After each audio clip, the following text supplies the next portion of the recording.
Wall Street just hit record highs. The S&P 500 is above 7,700. The Dow is above 54,000. The Nasdaq has surged more than 5% in a single week. So why does the American consumer look broke?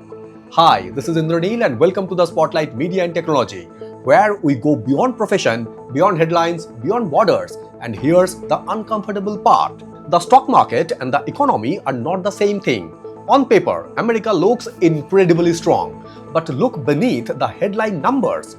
Consumer discretionary, the part of the economy most exposed to spending on non-essential goods and services, is among the weaker S&P sector this year.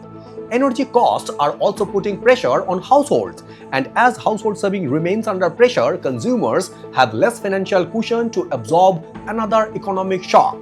Now, America's biggest retailers, including Walmart, Target, Home Depot, Lowe, and TJX, are becoming important signals to watch because their earnings can tell us something the stock index cannot. How is the American consumer actually behaving? Here's the paradox. Market can actually rise on bad economic news. Why?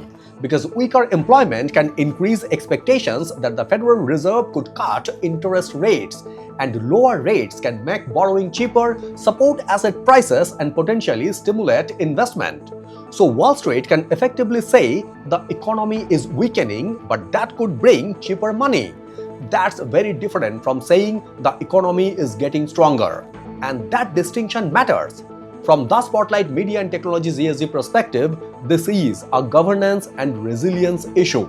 A record index can create a dangerous illusion of strength if businesses and investors ignore what's happening inside household balance sheets. For companies, the real questions are consumers still spending? Are real income keeping pace with cost? Are savings sustainable? And is demand strong enough to support future revenues?